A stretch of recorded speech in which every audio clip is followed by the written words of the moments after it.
안녕하세요, 반갑습니다. 김내학 의사 닥터 진원입니다. 오늘은 그 파킨슨 병에서 주의해야 될 식품 땡땡은 이런 제목으로 알아보겠습니다. 파킨슨 병이 고령화로 점점 늘어나죠. 그리고 치료가 잘 안 되는 병으로도 좀 알려져 있고, 저희가 보면은 파킨슨 비슷한 증상이 나타나는데 진단이 애매하고 이런 분들도 상당히 많거든요. 이게 서서히 진행되는 병이기 때문에 그렇습니다. 치매, 파킨슨 이런 그 퇴행성 뇌질환들은 굉장히 오랜 시간 동안 서서히 진행이 되는 거거든요. 퇴행한다는 얘기는 뭐냐면 부패한다는 얘기죠. 부패, 상한다는 거. 그러니까 뇌가 건강한 지방으로 이루어져야 되는데 이게 산패가 되는 거죠. 그러니까 그거를 산패가 됐는데 그걸 거꾸로 되돌리려고 하면은 쉬울까요? 어려울까요? 뭐 방법이 없진 않겠죠. 효과 있는 방법들이 몇 가지는 있긴 하지만 뇌를 갖다가 그런 산화가 안 되게, 그러니까 냉장고 속에 넣어놔야겠죠. 그런 거를 하는 게 중요한데, 이제 뇌를 그런 산패를 악화시키는 음식 중에 하나가 여러분들이 좋아하는 우유입니다. 우유. 아직도 매일매일 꼬박꼬박 챙겨 드시는 분이 많은데, 글로벌하게 우유를 많이 먹은 나라일수록 유방암 같은 암 발병률이 올라가고 골다공증도 더 늘어난다고 하는 아이러니한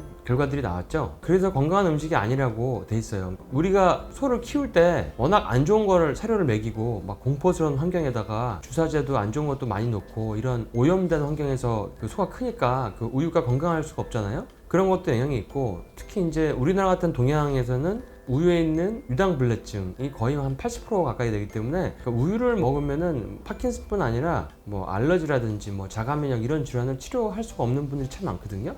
그 우리가 우유에 대해서 좀 이렇게 여러 가지 그 시각이 바뀌고 있는데, 우유가 이게 파킨슨도 악화시키는 그런 이제 연구들이 많이 있습니다. 뭐 예를 들어서 우유 팩 하나 500cc짜리, 이제 이건 우유가 아니고 유 제품이에요. 유 제품을 섭취하면은 파킨슨 걸릴 확률이 한 상대적으로 1.6배가 한 60%도 올라갔다. 1.6배. 그 유제품 중에서도 뭐 요거트나 뭐 이런 치즈 말고 우유만 하루에 한 400cc 정도 먹었다. 그러면은 한 1.7배. 그러니까 우유는 더 적게 먹어도 그 위험도가 더 올라간다고 알려져 있죠. 그래서 이게 원인이 뭔가 봤더니 유제품에 함유된 특정 성분이 BBB 베리어, 그러니까 블러드 브레인 베리어죠. 뇌 혈관 장벽을 통과해서 위험도를 높인다, 이렇게 나와 있어요. 이런 연구가 이제 2007년도에 게재가 됐고, 논문에. 그 외에도 뭐 여러 논문에서 같은 결과가 나옵니다. 2002년도에도 그 유제품을 먹으니까 남성들 파킨슨병이 위험도가 올라가더라. 그 다음에 또 30년 동안 하와이에서 그 심장 연구 프로그램에 참여한 중년 남성 한 7,500명을 대상으로 연구를 진행한 게 있는데, 이 중에서 파킨슨병에 한 128명 정도 걸렸다고 하거든요.